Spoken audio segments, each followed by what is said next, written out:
Une équipe, 650 personnes. Leur objectif, produire tous les jours des médicaments pour l'Algérie et 7 autres pays africains. Leur nom, le laboratoire pharmaceutique Mérinal. Plus d'informations sur www.mérinal.com.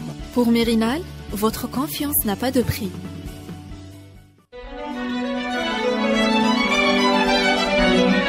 Pour bien s'entendre, il faut bien s'écouter. Rendez-vous sur M, la petite radio du Grand Maghreb. Radio M, le café presse politique.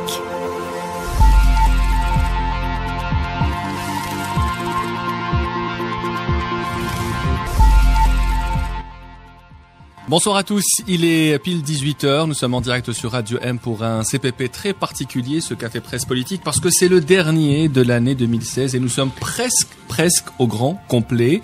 Bonsoir Hassan Radi. Bonsoir.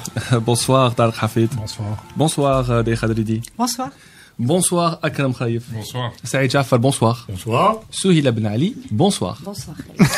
Alors, habituellement, on commence toujours l'émission par l'image de la semaine qui vous a marqué, comme on clôt l'année dans ce dernier CPP. On va vous interroger sur l'image de l'année qui vous a marqué. Saïd Jafar, qu'est-ce qui vous a marqué principalement cette année? Il y en a beaucoup, mais je vais choisir une. C'est le retour de Cheikh Ibrahim. Voilà, accueilli par le Wali. Par le Wali d'Oran. Le Wali d'Oran. Le Wali d'Oran, de la deuxième ville du pays. Bon, c'est bien. Un retour qui n'a pas été triomphal de toute façon.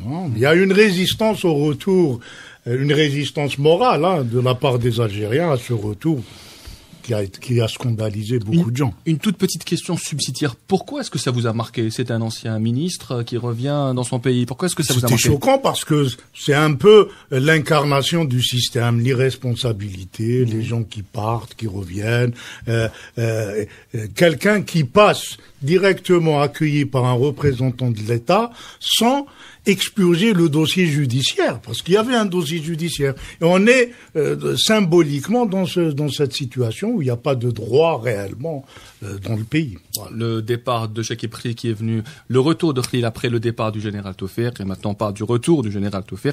On va en parler. Akram, qu'est-ce qui vous a marqué cette année 2016? Les déboires des médias mainstream en France, aux États-Unis, en Occident. Toutes les contre-vérités qui sont sorties des médias et tous les résultats qu'on a eu, Trump, Brexit, Poutine, plein de choses. Donc, la déroute des médias mainstream. Hassan Radi, qu'est-ce qui vous a marqué cette année? Deux événements qui sont liés, évidemment, le retour de Khalil, le mois de mars dernier. On était à milieu de subodoré au CPP, et puis la mort de Mohamed Tamalt tout récemment. Les deux événements sont, de mon point de vue, liés. Tariq Hafid, vous avez deux événements marquants de l'année. Le premier, c'est Khalil aussi, et le second, c'est quand même le net recul de Daesh. Donc en Irak, en Libye et puis aussi en Syrie. Et après la montée en puissance durant l'année 2015, on sent quand même qu'il y a une perte de puissance et essentiellement due à une prise de conscience et aussi sur le terrain une reprise des choses par certaines armées, notamment les Russes, les Irakiens et puis les Kurdes aussi. Dey Khadridi, qu'est-ce qui vous a marqué? Je rappelle que vous êtes journaliste installé à San Francisco aux États-Unis et que vous êtes éditrice du journal électronique international Boulevard. Qu'est-ce qui vous a marqué cette année, Dey? Donald Trump. C'était pas tranquille. Non. Voilà, en deux mots, c'est voilà, ça. Exactement. Un seul nom. Oui, un seul nom, c'est évidemment le président élu des États-Unis. Alors, on va commencer donc la première. Ah oui. Tu l'as cherché, celui-là. C'est plus fort que toi. Il n'a pas pu résister. Non, je voulais te laisser du temps pour réfléchir. Je suis embêtée de rire parce que j'avais complètement oublié ce passage du début de l'émission où il faut réfléchir sur ce qui nous a marqué. C'est curieux, mais comme j'ai un blanc total, tout ce qui me vient à l'esprit tout de suite, c'est vraiment Tamalt et encore Tamalt. J'espère qu'on aura l'occasion d'en parler parce que moi, j'ai pas pu passer là-dessus, quoi. Et je pense que je vais vivre ça encore pendant 2017. Je suis un peu déçu. Je pensais que ça allait dire ton départ du CPP. Ah oui. Écoute, ne retiens que cette journée aujourd'hui où je suis de retour à la fin de l'année. Et Mohamed Amat, nous en avions parlé lors de l'avant-dernier CPP avec plus de détails. Oui, j'étais pas là. On commence donc la première partie de ce café presse politique pour un peu faire le bilan politique de cette année 2016 et surtout dire un peu, voir ce qui va se passer en Algérie en 2017 sur deux plans importants. Le plan politique, on parle de la préparation du 5e mandat qui a déjà commencé, et sur le plan économique, est-ce que 2017 sera l'année du marasme, puisque le Premier ministre va s'exprimer dans quelques petits instants à la télévision pour essayer de rassurer les Algériens. Et Hassan Qadé, est-ce que 2017 sera une mauvaise année pour l'Algérie? Il faut être méfiant, parce que là, il s'agit du bilan de 2016. On doit reconnaître aujourd'hui, fin décembre 2016, que tout compte fait, l'année 2016 ne s'est pas si mal passée sur le plan économique et social. On était peut-être certains observateurs à penser que on serait plus sèchement rattrapé par la dégradation des comptes de l'État en 2016. Il faut se rappeler que ça a débuté à la mi-juin 2014 et que donc fin 2016, ça fait 2 ans et demi. Voilà. Finalement, ça a plutôt bien tenu la route. La loi de finances 2016 avait prévu certaines augmentations. Le carburant s'est passé. On a eu beaucoup d'invités ici qui disaient sur Radio M que c'était une mesure très impopulaire qui allait provoquer des émeutes. C'est passé. Ça a été un peu plus difficile pour l'électricité. Il y a eu par contre des émeutes dans le sud du pays. D'ailleurs, on ne retrouve pas des augmentations dans le tarif d'électricité en 2017.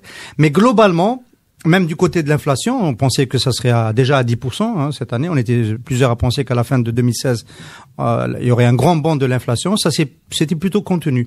Donc, on sait à quel prix ça s'est fait. On sait que l'État a ponctionné beaucoup de choses. Il a fait un emprunt obligataire. Il a pris de l'argent. Le Trésor public a pris de l'argent de la Banque d'Algérie. Il s'est endetté à l'international. C'est un événement. On peut le retenir. Retour de l'Algérie, 900 millions de dollars auprès de la BAD. Mais l'un dans l'autre, ils s'en sont bien sortis. Comment ça sera en 2017 c'est peut-être Kalam Akhar. Oui, Saïd, est-ce qu'on a sauvé les meubles en 2016? Globalement, pour le pouvoir, les choses se passent plutôt bien. C'est correct. Par contre, ce qu'il faut observer, c'est plus un sentiment diffus chez les Algériens de perte de confiance de plus en plus sur la moralité de l'État, des institutions, leur manière de gérer le pays, un sentiment de doute qui s'amplifie, qui s'est amplifié, et je pense que au bout du compte, même si les chiffres macroéconomiques tiennent, du point de vue subjectif chez la population, il y a un sentiment un peu plutôt j'allais dire pas de dégoût, mais quelque chose d'informe, d'absence de confiance, qui rend l'année 2017 peut-être, c'est ça qui crée les appréhensions et qui fait que celle-là, elle est peut-être obligée de passer ce soir pour faire un discours rassurant. Souhila, écoute, je suis parfaitement d'accord avec ce que dit Saïd. Je sais pas si je peux rajouter quelque chose de plus, si ce n'est que, je crois que la majorité des Algériens ont été un petit peu plus malheureux que les années précédentes de vivre dans un pays si merveilleux et avec de si grandes capacités et dans l'incapacité totale de pouvoir faire avancer les choses et de contribuer du moins à faire évoluer les choses. Voilà, pourquoi tout simplement. Est-il malheureux à cause des augmentations? Il fait pas bon vivre en Algérie. En tout cas, je parle pour moi et je suis pas la seule. Je vois un petit peu mon environnement immédiat. Quand on fait des enfants et qu'ils grandissent, en 2016, on continue à projeter des envoyés ailleurs. C'est un échec. C'est un échec total. Quand on a envie de se faire plaisir sans pouvoir profiter de la vie de tous les jours en s'interrogeant si on va être stigmatisé ou pas, c'est aussi un échec quelque part. Bon, je veux pas rentrer dans les détails, mais c'est voilà quoi. Et je pense que Alger, je parle de la capitale, c'est une ville magnifique. Je suis très heureuse de vivre dans ce pays et j'adore ma ville, mais j'ai été un petit peu plus malheureuse cette année. Et je crois que beaucoup d'Algériens. Plus souvent à la Sablette, Souris. Oui, il faut aller dans le sud et je vous dirai tout. La Sablette, pas dans le sud, juste là. La Sablette ici. Non, par contre, pourquoi je parle du sud, parce que ça va. Le sud va me permettre de me réconcilier avec l'Algérie à la fin de l'émission, si tu me demandes, hein. si tu me demandes à la fin de l'émission, si je suis optimiste ou pessimiste. donc voilà, je vais vous parler d'une région qui s'appelle Teflalt, qui est formidable. Je crois que vous en avez entendu parler aussi. Et j'étais étonnée d'apprendre qu'une région 100% écolo existait en Algérie, et ça renseigne sur le militantisme citoyen que je vais prospecter. Alors vous décrivez une année pour mieux vivre, pour être plus heureuse. Vous décrivez une année. Vous décrivez une année 2016 Mossad. Est-ce que ce sera le cas en 2017? Pire ou pas? Pire, Tarq? Pire, c'est sûr. Le Mossad, c'est il est à ta droite. Oui, c'est lui spécialiste. Voilà. Pire, c'est sûr, avec ce qu'on annonce comme augmentation, comme mesure, et je pense que ça va être quand même assez compliqué. Puis je pense que ça va être quand même l'État, en fait, le pouvoir va gérer un peu comme en 2016. Ils vont fermer un peu, ils vont lâcher aussi. Il y a encore des programmes de logement qui vont être distribués tout au long de l'année 2017. C'est important, le logement est important. Bien sûr. Il n'y a pas encore de mesures sévères contre les jeunes qui ont eu des crédits en SAIG. Donc, il y a quand même une gestion du pouvoir pour essayer de trouver un équilibre entre faire rentrer un maximum d'argent et aussi, c'est-à-dire faire payer le citoyen, c'est ça qui est important maintenant, et aussi gérer les tensions sociales.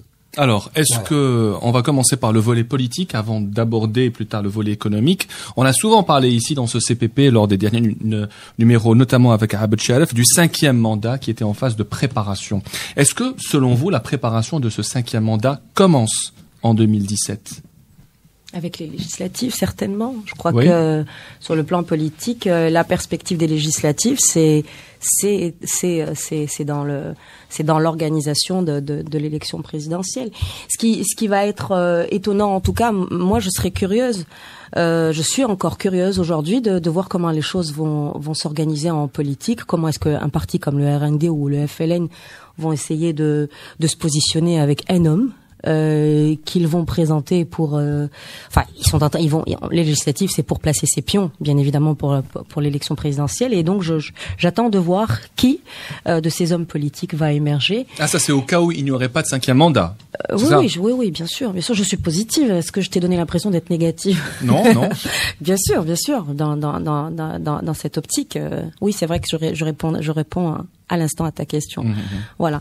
Donc sur l'homme politique qui va prendre la place de Bouteflika, je me le demande. Mais oui, pas de 5e mandat. Akram 2017. J'ai sincèrement pas l'impression que le jeu politique soit orienté vers l'option de faire sortir quelqu'un. Là, on est en train de voir que les élections qui viennent, ce sont des élections techniques pour occuper le terrain législatif. Donc c'est toute une génération qui va être amenée à être remplacée à l'APN. Ça va permettre aussi de régler tous les problèmes qui existaient entre les clans qu'on attribuait au chef d'état-major, à ceux qui étaient plutôt pro-Bouteflika. Donc ces législatives-là vont permettre d'aplanir le terrain. Mais je pense sincèrement que tant que, je l'ai dit d'ailleurs il y a un mois ou un peu plus, tant que le président Bouteflika est vivant, personne à l'intérieur du pouvoir n'osera dire ou se présenter comme étant candidat ou bien désigner un candidat. Saïd Jafar, est-ce que ces élections législatives sont vraiment importantes ou ce n'est qu'une simple étape pour renouveler le Parlement? Est-ce que c'est un enjeu important? Dans l'absolu, elles ne sont pas importantes, mais dans les faits, elles le sont, puisque ça permet au moins du côté du pouvoir, d'aménager le rapport de force qu'il y a à l'intérieur du pouvoir. Et ça va être intéressant de le voir. Mais moi, je sais pas s'il y aura 5e mandat ou pas. Ce que je vois, c'est que on a toujours le même régime qui gère le champ politique comme il l'entend. Il n'y a pas de signaux d'ouverture, avec plutôt des choses très menaçantes sur la presse, c'est-à-dire les marges qui restaient un peu plus ouvertes dans ce système, ils sont en train de les attaquer et mettre tout le monde dans le rang, faire rentrer dans le rang, pour qu'il y ait un 5e mandat ou une autre personne qui sera cooptée. Ils veulent être prêts pour faire passer la chose de manière sans contestation. Voilà, donc on est dans le statu quo. Hassan, est-ce qu'on peut imaginer en 2017 le président faisant un grand discours, s'il peut, et dire qu'il ne sera pas candidat pour l'élection présidentielle 2017? Ça, c'était le scénario de Farid Alilet, de correspondant Jeune Afrique en Algérie, qui nous l'a proposé ici. C'était très intéressant, excitant. Je crois que c'est celui-là qui était à la barre. Non, voilà.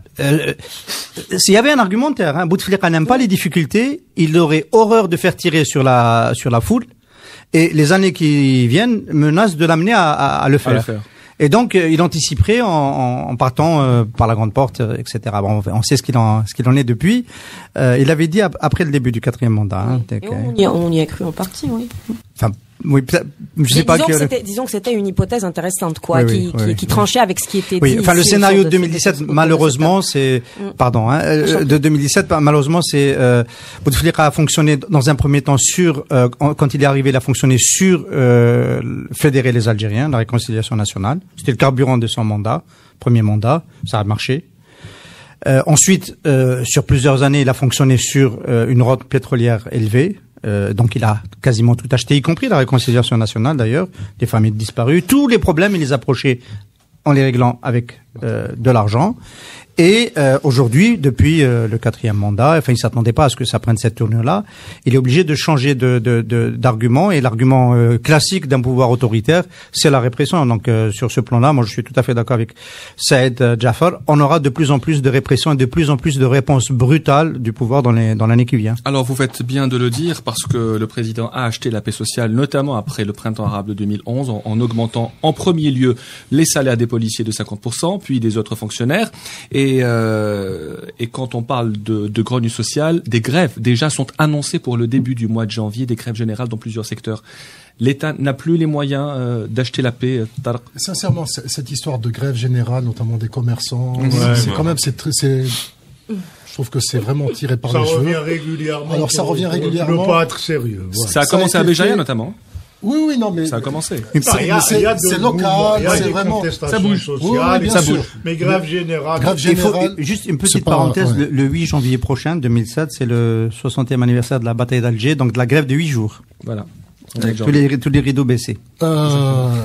Un grossiste, ce matin, m'expliquait que, il y avait une grande campagne comme ça, un peu d'intox en parlant de grève, et que ça avait provoqué un achat massif de certains commerçants. Enfin, les commerçants achetaient auprès des grossistes énormément de denrées alimentaires dans l'espoir justement que les consommateurs viennent acheter des réserves.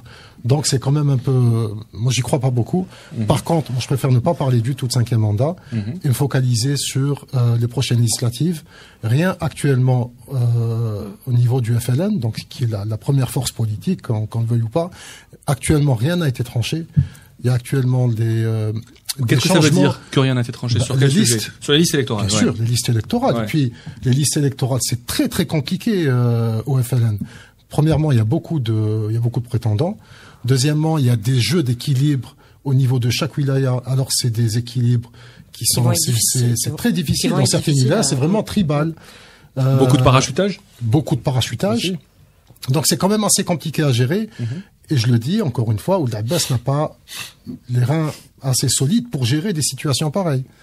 Donc, ça va être quand même. Mais c'est je pense qu'à un certain moment, comme durant la législative de 2007, la liste est venue directement de la présidence. Pour le FLN, pour le RND, on peut s'y attendre aussi. C'est beaucoup moins compliqué. Bien sûr, c'est beaucoup moins compliqué puisque c'est gérable. Les gens sont plus ou moins organisés. Il y a une certaine discipline, surtout avec le retour d'Ouyahia. Donc c'est plus ou moins, c'est pas pareil. Ouyahia décide, il sait qui mettre, à quel endroit. C'est partie de l'administration. Tout à fait. Alors il faudra suivre. Il y a un problème aussi au FLN, c'est que le FLN qui se positionne toujours et qui prétend justement à rester la première force politique devra désigner le président de l'APN. Le président de l'APN, c'est généralement le tête de liste de la wilaya d'Alger. Actuellement, ils n'ont personne. Et on a même parlé à un certain moment de Sellal. Donc il y a vraiment, même au sein des partis, même comme un parti comme le FLN, il y a un grand vide. Sellal à l'APN, ça serait sympathique. Intéressant. Ça serait intéressant. Alors, on a parlé du volet politique. Très amusant. Plein de blagues. Oui, c'est pas mal. Ça serait intéressant d'être député. Alors, on a parlé du volet politique. 2017 sera incontestablement, bien sûr, une année électorale importante. Mais est-ce que 2017 sera aussi l'année du marasme économique, Souheila? Est-ce que et tu viens de dire que ça va mal? Est-ce que ça ira encore plus mal économiquement? C'est moi qui pose la question. Non, je voulais juste, excuse-moi, juste. On n'avait pas tout dit sur le marasme politique, c'est ça? Non, des grèves, parce que je suis surprise de pas entendre Ehsan reprendre le micro et dire qu'il y a de grandes chances pour que ça. Non, j'ai changé depuis ton départ, celui-là.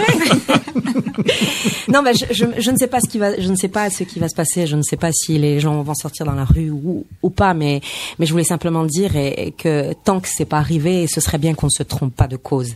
Voilà, parce que quand la cause n'est pas bonne, on est condamné à un perpétuel recommencement, et c'est ce qui est arrivé jusque-là. La vraie cause, c'est le vide politique. La vraie cause, c'est le changement que l'on veut tous. La vraie cause, c'est un changement structurel, et le changement structurel ne peut venir, on l'a déjà dit, que du politique. Maintenant, sur le plan économique, je ne peux pas faire de prévision. En tout cas, en tant que journaliste, il y a deux, peut-être, en ce qui me concerne, deux choses que je vais atteindre en 2017. Et le premier, comme tous les journalistes, c'est celui de la courbe du chômage, parce que l'État a décidé de faire des économies. Et ensuite parce que les entreprises privées commencent à ressentir vraiment la crise. Je connais beaucoup d'entreprises. J'ai eu tout le loisir de voir ces derniers mois le nombre d'entreprises qui ne sont pas arrivées à atteindre leurs objectifs. Quand on dit que les entreprises n'ont pas atteint leurs objectifs, ça veut dire qu'on revoit ses ambitions à la baisse, et ça va très vite après. Les gens qui vont être mis au chômage, c'est comme ça. L'entreprise doit pouvoir continuer à exister. Le deuxième élément, le fameux modèle économique de Monsieur Sellel. J'ai hâte de voir en 2017 comment il va se traduire dans la pratique, parce que j'ai retenu une chose de ce modèle, ou un secteur qui est le secteur minier. Abdeslam Bouchouareb avait dit en 2016 déjà, ça va être l'année des mines. Et moi, c'est un secteur qui m'intéresse parce que j'ai essayé de chercher à comprendre pour voir un peu comment réellement le gouvernement va pouvoir faire remonter ces chiffres et essayer de substituer les importations avec de la production. Alors, attendez, j'ai pas fini, s'il te plaît, sinon je perds le fil. Et donc j'ai hâte de voir comment est-ce que le volontarisme de l'État va s'exercer sur un secteur comme celui-là qui est très riche, et il y a beaucoup de négociations qui sont en cours en ce moment avec de grosses entreprises. Alors, je peux répondre à celui-là sur les mines? Oui, bien sûr. Phosphate. Ouais. Phosphate, 4e réserve mondiale, l'Algérie, le seul pays qui transforme pas son phosphate. Ouais. Ok. Il y a eu des tentatives ces dernières années. Il y a quelques mois, on va dire, il y a 2-3 mois, l'Algérie a signé avec un grand groupe indonésien, donc pour transformer le phosphate. Il s'avère qu'ils n'ont pas de fonds pour le faire. Ils ne maîtrisent pas cette technologie. Donc les Indonésiens, 7 entreprises indonésiennes, Adiloula, deuxièmement avec une entreprise française aussi, pour transformer une partie de ce phosphate. Ils n'ont plus donné signe de vie. Alors pour les réserves minières, juste ce petit rajout.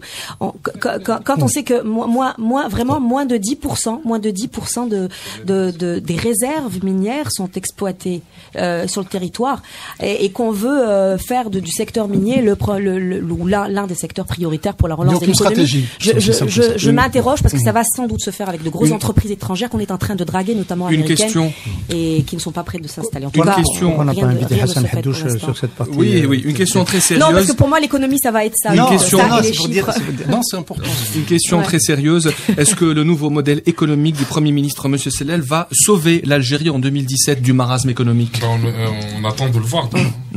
Attendez, je vais essayer de camper le rôle de l'avocat du gouvernement. Le gouvernement va vous dire, on est en crise, il fallait taper dans le budget, on a tapé dans le budget. Bon, on a choisi plus le budget de l'équipement, ça fait plus de dégâts, hein, c'est pour ça qu'il y a des entreprises qui ont le plan de charge qui tombent.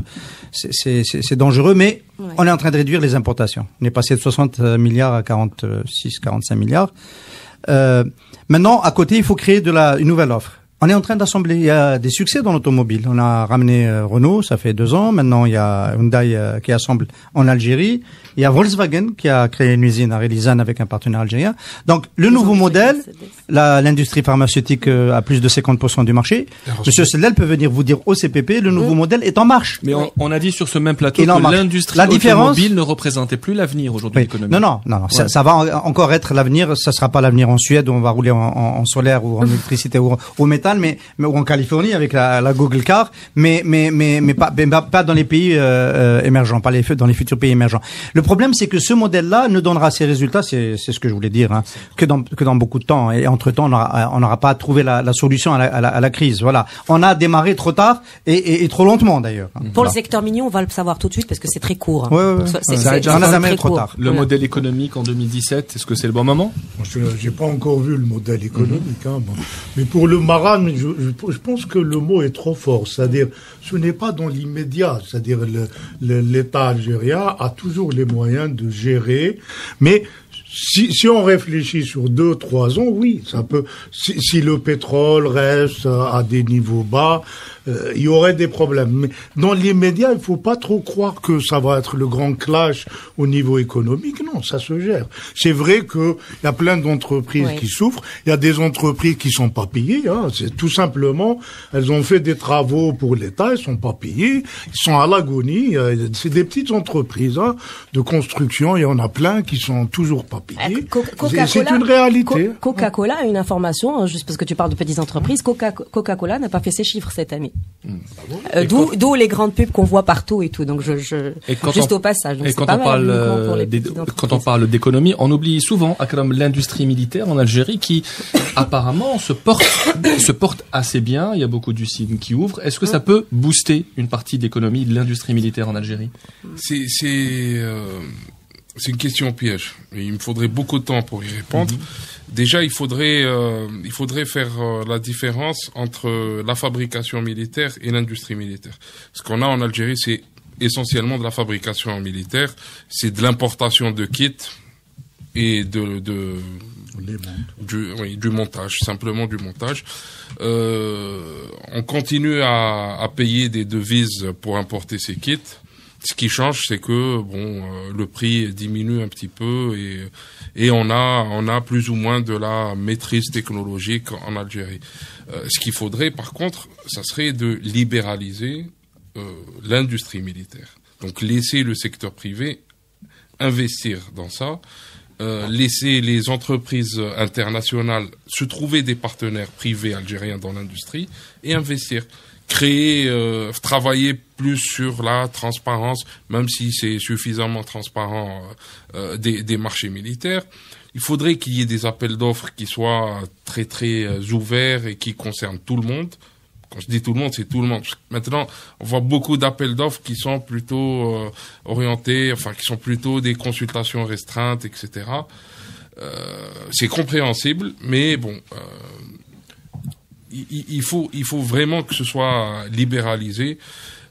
moi, j'ai bon espoir, si demain il y a ouverture de ce secteur en Algérie, que l'Algérie devienne à l'horizon 2020-25 exportatrice et en plusieurs centaines de millions de dollars. En fait, on parlera de modèle économique le jour où l'État algérien et les journalistes algériens et les économistes algériens cesseront de regarder les fluctuations du prix du pétrole. Tant qu'on est là en train de vérifier, de suivre les réunions de Vienne, et de se tenir le ventre, etc., on est toujours dans l'ancien modèle et qui dure, voilà. Et c'est la fin de cette première partie du CPP. On se retrouve dans un tout petit moment pour la deuxième partie. Une équipe, 650 personnes. Leur objectif, produire tous les jours des médicaments pour l'Algérie et 7 autres pays africains. Leur nom, le laboratoire pharmaceutique Mérinal. Plus d'informations sur www.mérinal.com. Pour Mérinal, votre confiance n'a pas de prix.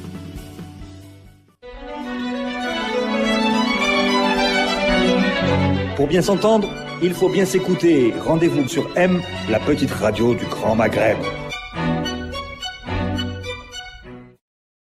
Radio M, le café presse politique.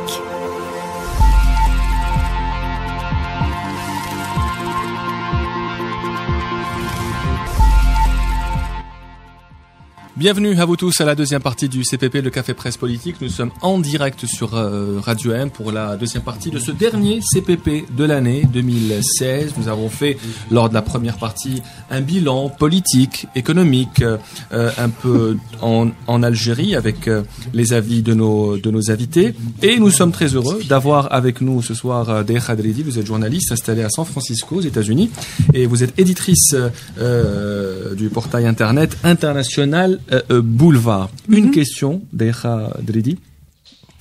Au mois de novembre dernier, le 8 novembre, quelle a été votre réaction quand vous avez vu à la télévision que le nombre de grands électeurs pour Trump dépassait celui de Hillary Clinton? Elle s'est mise à courir comme Forrest Gump, sans arrêt.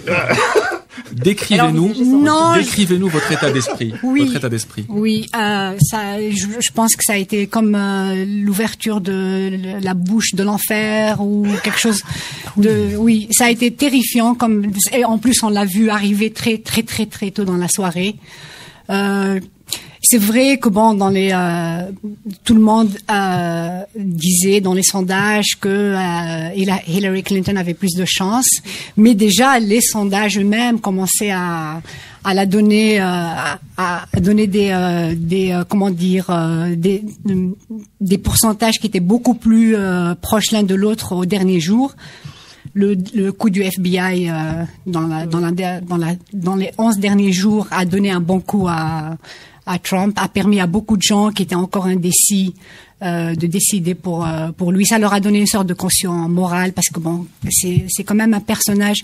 Je sais pas très bien comment la campagne que lui a menée pendant les primaires aux États-Unis a été couverte, mais aux États-Unis ça a été vécu de manière assez effroyable par les gens qui ont de voir cet homme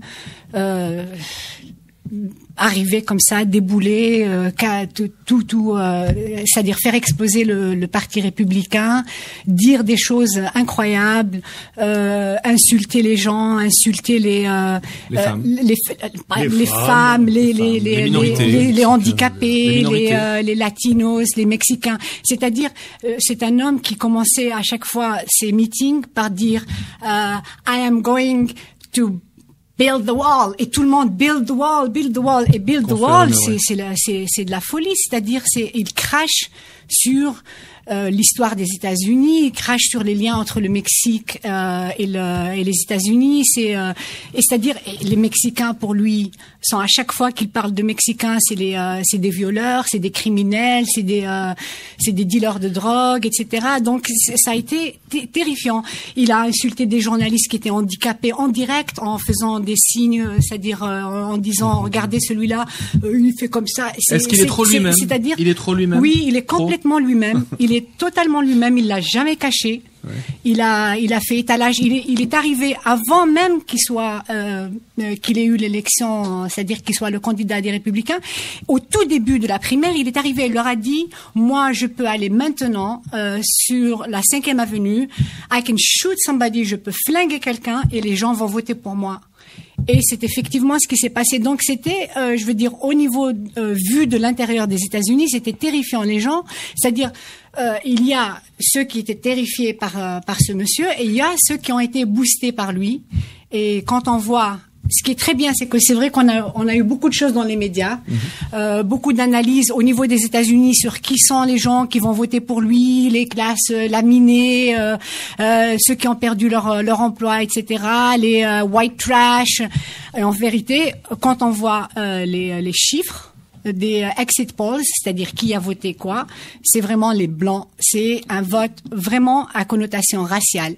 C'est l'Amérique blanche qui ne veut pas voir ce que l'Amérique est en train de devenir, parce que toutes les grandes villes de l'Amérique n'ont plus de majorité blanche. Enfin, la plus grande des New York, Los Angeles, San Francisco, Chicago, les blancs commencent à...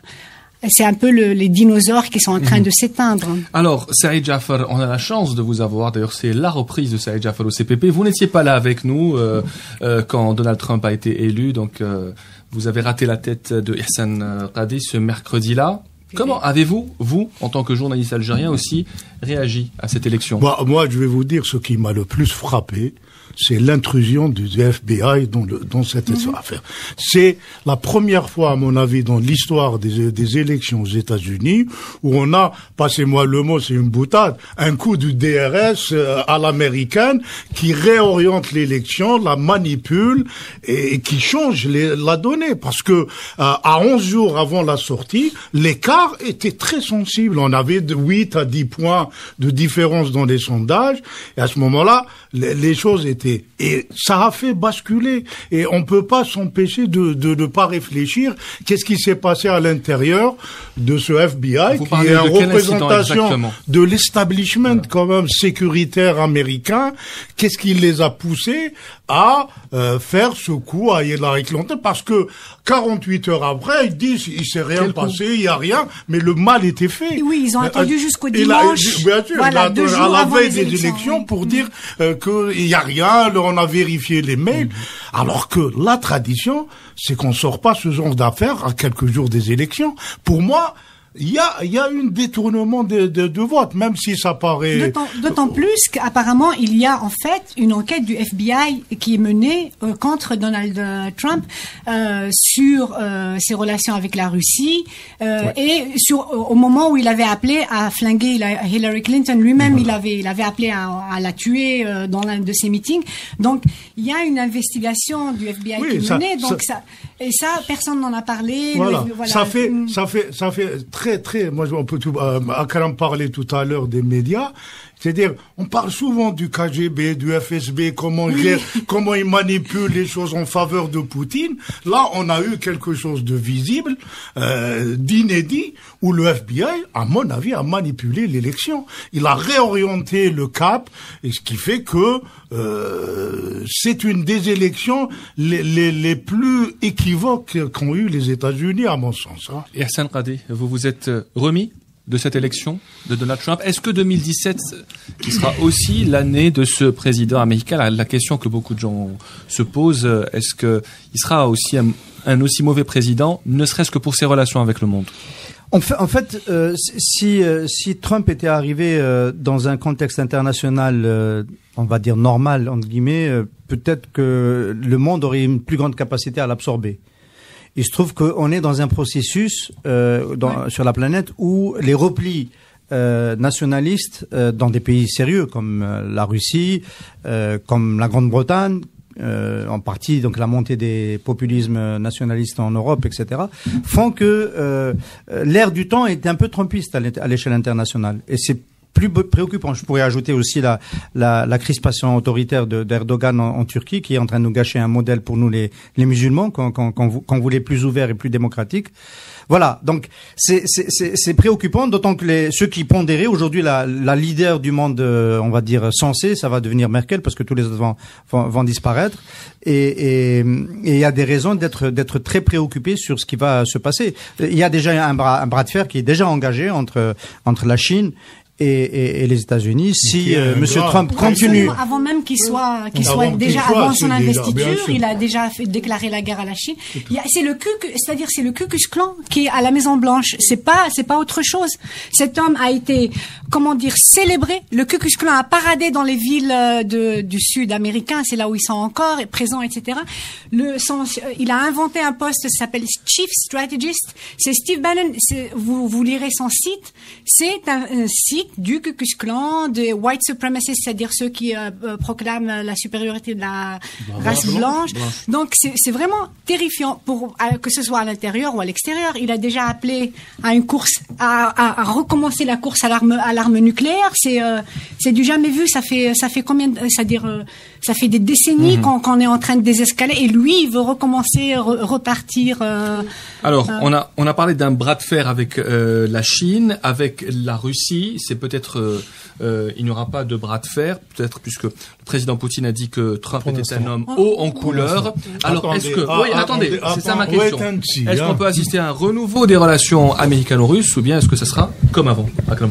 Moi je pense que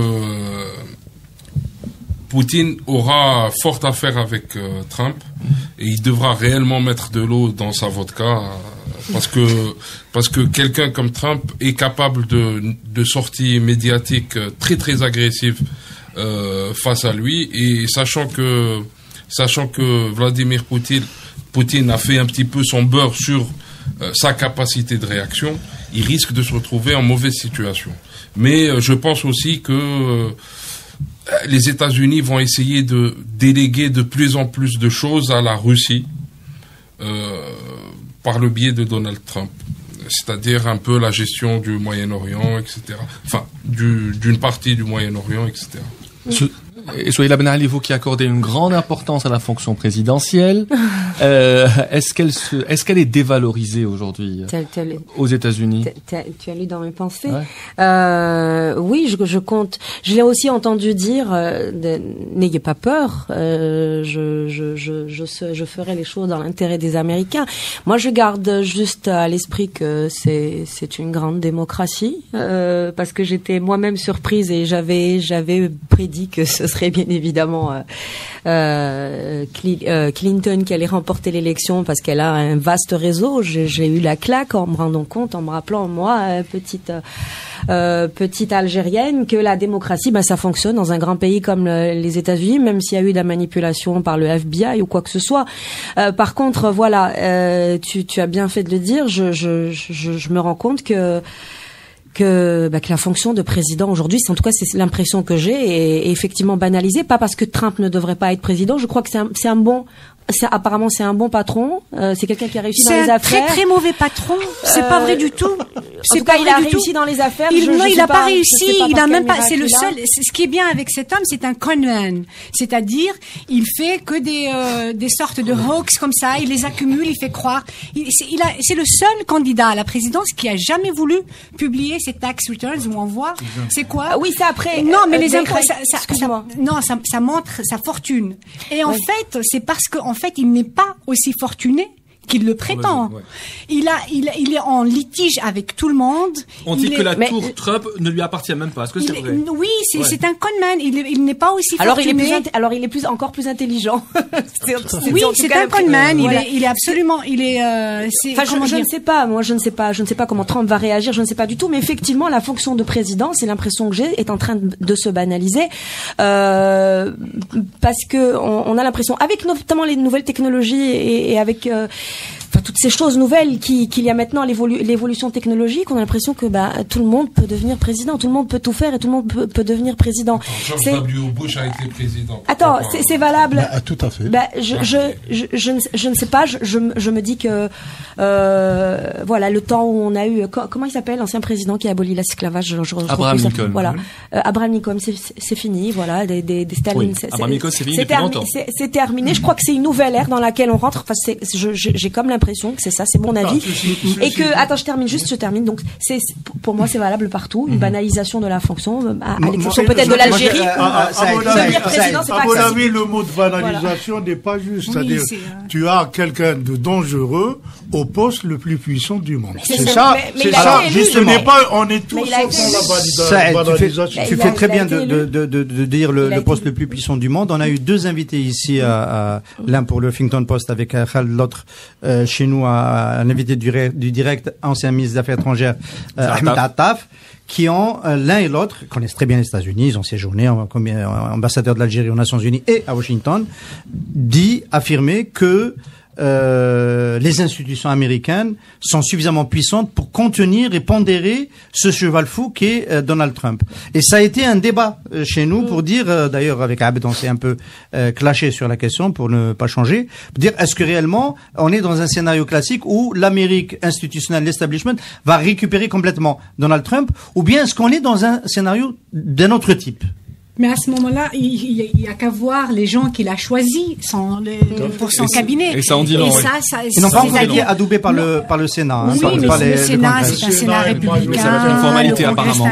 Voilà, il va avoir la Cour suprême en plus. C'est ça qui est terrifiant. Les 3 sont alignés pour. Mais est-ce pour le désastre. Alors attendez. Mais Daïra, est-ce que c'est pas ça la démocratie? La démocratie, le vote populaire, il a été pour Hillary Clinton, non? Oui, mais le vote des grands électeurs, c'est la Constitution américaine qui le dit. Oui.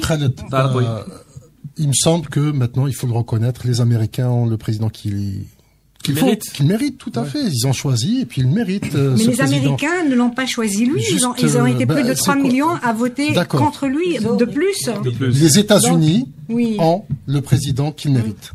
Mais ça veut dire quoi? Ça veut dire quoi? Est-ce que ça veut dire que les Algériens ont le président qu'ils méritent? Non, juste une chose. C'est-à-dire que ce qui s'est passé depuis, ce sont des formules vides qui veulent rien dire. Ce qui s'est passé depuis Bush père, c'est-à-dire avec tout ce qui s'est passé, la première guerre du Golfe, ensuite la seconde guerre du Golfe, l'Afghanistan, la Syrie, absolument tout ce qui s'est passé dans le monde a touché les citoyens du monde, et tout est parti des États-Unis. Beaucoup de choses sont parties des États-Unis. Maintenant, il est temps que les Américains prennent conscience de la portée de leurs gestes et de leurs actes. Ça va se passer nécessairement avec. On avait Obama on avait un vote qui nous avait tous emportés, transportés. Juste avant, un peuple ne change pas. Et le résultat qui n'a pas réussi à. Mais le problème quand on parle comme ça, c'est-à-dire les répercussions que Trump va avoir aux États-Unis, ça va être le désastre, mais dans le monde. Mais pourquoi ça peut être? Non, je suis pas d'accord. C'est-à-dire qu'avec Clinton, ça aurait été mieux pour le monde. Oui, bien sûr. Pour le monde. Absolument. Absolument. Pas du tout, si on peut pas voir les nuances, les différences qu'il y a, les gradations, c'est pas la peine. Je veux dire, c'est pas entre Obama et Trump, c'est pas la même chose. Et elle s'est engagée quand on a suivi sa campagne, quand on a suivi les débats avec lui, dans son programme, elle s'était engagée dans une continuité avec Obama. Elle n'était pas, je sais que partout sur les réseaux sociaux, on la présente comme une sanguinaire. Il y a eu, c'est-à-dire qu'elle allait faire les guerres, etc. Mais dans son discours à elle, dans son programme, dans sa campagne, elle faisait la continuité. C'est la candidate qui a défendu quand même l'accord avec l'Iran. C'est important quand même. Obama, il a fait un accord avec l'Iran. Moi, on faisait partie des gens qui avaient très très peur que l'Amérique déclare sous la pression d'Israël la guerre et de l'Arabie Saoudite la guerre à l'Iran quand même. C'est la fin du monde quand même. Quelle est la position de Trump sur l'Iran? Il va y aller. Dans les débats, dans les 3 débats qu'ils ont eus, il a été terrifiant en lui disant. Vous avez signé, vous êtes pour cet accord, et c'est là où on a vu qu'elle le défendait. Moi, je savais même pas quelle était sa position à elle sur ça. C'était intéressant de voir qu'elle reculait, qu'elle n'était pas sur ses positions très pro-guerre, etc. Medeiros, qu'est-ce que vous dites? Et tout ça sous la pression des électeurs de Bernie Sanders, parce que Bernie Sanders, qui lui était beaucoup plus à gauche, beaucoup plus pour une Amérique plus sociale, où il y a moins moins guerrière. C'est le seul candidat qui n'a pas été à la réunion de l'AIPAC, qui est vraiment le grand représentant de. Mais qu'est-ce que vous répondez à ceux qui disent qu'il ne va pas réaliser ce qu'il a promis? Il faut voir les gens qu'il a choisis. Alors c'est tous des gens, c'est le psychopathe. On va commencer par l'ambassadeur à Israël. Voilà. Et déjà, il a déjà déclaré qu'il allait reconnaître Jérusalem. Et un financier de la colonisation. Bon, alors, ceci dit sur la Palestine, disons que je sais, ça n'aurait pas été la Palestine, voilà quoi. La Palestine, c'est terrifiant quoi. Voilà, ça va être. Mais c'est-à-dire, c'est l'escalade partout ailleurs quoi. À propos de Daesh, de la Syrie, je comprends pas moi les gens ici qui me disent il va rien se passer. Il a passé son temps à leur dire I am going to bomb the shit out of them. Je vais carpet bomb them. Je vais bombarder. C'est-à-dire, c'est effrayant quoi ce qu'ils préparent. On va terminer maintenant. C'est la fin de cette émission. On va essayer de terminer avec une note. On va terminer avec une note d'espoir. Donc je te poserai pas la question, Sohila. Non, je plaisante. Mais je plaisante. Alors une note d'espoir pour 2017. Yersan. Rapidement. Un mouvement populaire, voilà, je vais faire de ce qu'attend de moi Sohila, un mouvement de réaction et de résistance populaire organisé et pacifique. Tariq Hafed. Je sais pas. C'est déjà sincèrement, je n'ai aucune idée. C'est vraiment dans la continuité de 2016, mais je m'attends absolument à rien. Rien de nouveau. Moi, je rejoins Ersan et je pense, il y a une note d'espoir. C'est par exemple les Indiens aux États-Unis. On se sont battus, on s'est tous battus, on a arrêté le pipeline. C'était génial. Voilà, ils nous ont massacrés, ils ont envoyé les chiens, ils ont envoyé l'eau glacée, etc. Mais voilà, on a gagné donc. On a sauvé l'Arctique. Voilà. Saïd Jafar. Que les Algériens s'intéressent un peu plus à la politique, qu'ils militent, qu'ils investissent les partis, qu'ils agissent, voilà. Et ça peut pas venir comme ça. Même un mouvement social ne vient pas comme ça. Pour la fin, Sohila Ben Ali. Alors, San Francisco a l'ambition de faire de cette ville, d'ici 2020, une ville 100% écolo. 100%, pardon, pas 100% écolo. Non. Mais c'est déjà déchets zéro. Non, 100% de sans déchets. Voilà. C'est déjà fait. À 100%, 2020, 100%. Alors, non, je l'ai appris il y a pas longtemps et j'ai dit waouh. Et je découvre curieusement la même semaine qu'il y a une ville, une petite ville qui est une oasis. Voilà, qui est une oasis. Dommage que ce soit une enclave à l'heure actuelle, mais bon, je vais rester positive. Donc c'est sur un flanc de colline, pas très loin de Benizgen ou à côté de Benizgen, qui s'appelle, j'ai noté, voilà, Tafilalet. Je n'avais jamais entendu parler de cette ville et c'est une ville 100% écolo. C'est un exemple. C'est-à-dire qu'on trie les déchets, on fait tout. Alors les constructions sont des constructions qui répondent aux normes toutes sévères, au point où quand vous décidez, alors le foncier là-bas coûte pratiquement rien par rapport au reste des régions, mais quand vous décidez, et c'est l'œuvre d'une fondation, je parlais tout à l'heure de militantisme citoyen, quand vous décidez de vous installer, vous devez signer une charte environnementale où vous vous engagez à respecter l'environnement, à respecter des normes qui sont dictées par la communauté. Au point où on a laissé évoluer des hectares de forêts et de choses exceptionnelles, au point où les gens vont récupérer des légumes et des fruits gratuitement contrepartie d'un compost. C'est l'organisation des Mozabites d'une communauté exceptionnelle qui nous donne un exemple exceptionnel, voilà. Ne dis pas que tu n'as pas pris option. Mais alors c'est un exemple de démocratie. Tu as pris aussi, option. C'est la communauté. J'ai pris option, ça se voit. Ça se voit. Merci. Bon, on va tous y aller alors.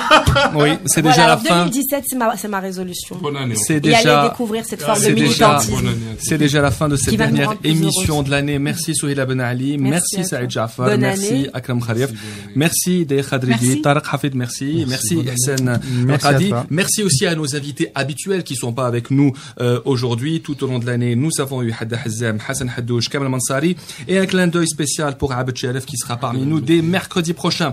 Merci également. Mercredi ou plus tard?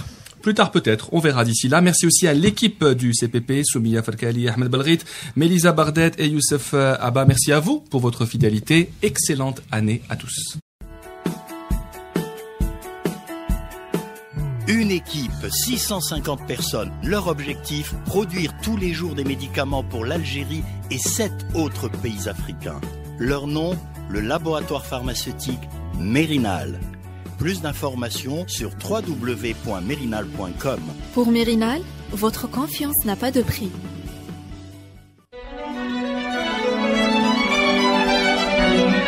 Pour bien s'entendre, il faut bien s'écouter. Rendez-vous sur M, la petite radio du Grand Maghreb. Radio M, le café presse politique.